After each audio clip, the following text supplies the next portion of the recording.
আজকে আমরা অসহায় পরিবারের আপনারা লক্ষ্য করেন মানবাধিকার চাইবেন। বসত বাড়ির শরিকের জমি বিক্রির অভিযোগে বোন জামাইয়ের বিরুদ্ধে সংবাদ সম্মেলন করেছে ভুক্তভোগী পরিবার। আজ সকালে কুষ্টিয়া পৌরসভার 21 নং ওয়ার্ডের লাহিনী কর্মকার পাড়ার নিজ বাড়িতেই এই সংবাদ সম্মেলন করেন তারা।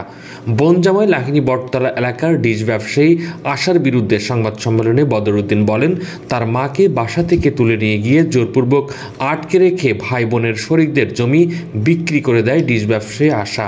অসহায় পরিবারটির অভিযোগ, মায়ের শরিকদের জমি তার সন্তানরা পান। সেই জমি তিনি জোরপূর্বক তার মাকে ভয়ভীতি প্রদর্শন করে তাদের শরিকদের জমি আশা বিক্রি করে দিয়েছেন একই এলাকার ঝুমুর আলীর কাছে। আশার বিরুদ্ধে আরও অভিযোগ রয়েছে, ভুক্তভোগী পরিবারের সদস্যদের বিভিন্ন সময় বিভিন্নভাবে মারধর সহ হুমকি দিয়ে আসছে। কাউকে না জানিয়ে এ ধরনের অপরাধমূলক কাজ করায় আশার বিচার চেয়ে ভুক্তভোগী পরিবার সংবাদ সম্মেলনে আশার বিচার চেয়েছেন। আবার তারপরে আমার মাকে ম্যাট বানায় রেজিস্ট্রি করতে গেছিল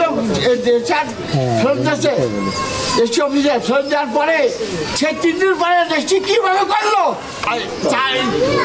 তার লোভে আজকে আমরা অসহায় পরিবারের আপনারা লক্ষ্য করেন মানবাধিকার চাইবেন।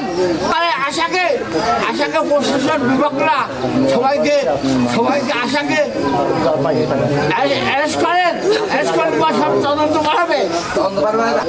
আমার ছোট ভগ্নিপতি ইনি আমার মাকে জিম্মি করে এই সম্পত্তিটা বিক্রি করে দেয়।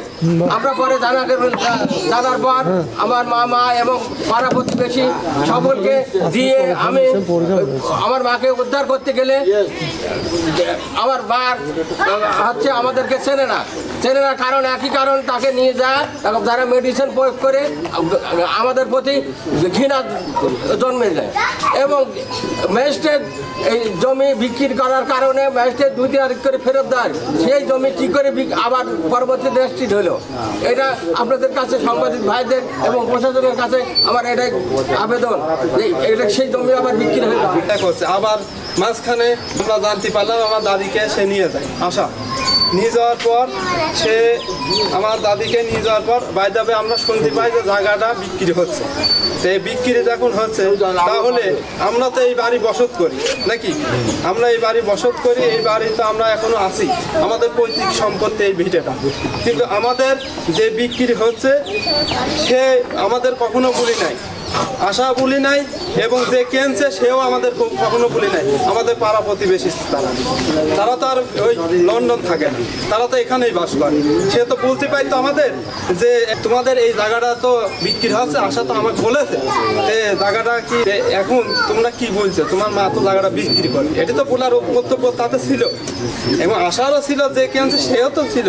আমার কথা যে জায়গা পালাম কিনলাম এটি তো বড় বিষয় না, আমরা তো শরিকে জায়গা নাকি, আমরা তো আর ভাইসে আসিনি এবং তাকে সে জিজ্ঞাসা আমাদের করলো না। এখন সে আসছে যে এই জায়গায় ফিতে ফেলতে। তাদের কাছে একটাও দাবি যে আমার এই জায়গাটা বন্টন নামা হয় নাই, কিছু হয় নাই, কিভাবে কিনা বেচা হইল এটা তো আমরা রেস্টি হইলে হয়ে গেল সেটাও জানি না। ভুক্তভোগী পরিবার তাদের মাকে নিজ বাড়িতে ফিরিয়ে নিতে প্রশাসনের লিখিত অভিযোগ দিলেও কোনো সুরাহা পাননি তারা। তাই মাকে ফিরে পেতে ও জোরপূর্বক বসত বাড়ি জমি বিক্রি ঠেকাতে প্রশাসনের কাছে হস্তক্ষেপ কামনা করেছেন। জোর কোথায়, এরা কোথায় ছুটি জোর একটা বৈষম্যদের কি চোখে বলে না,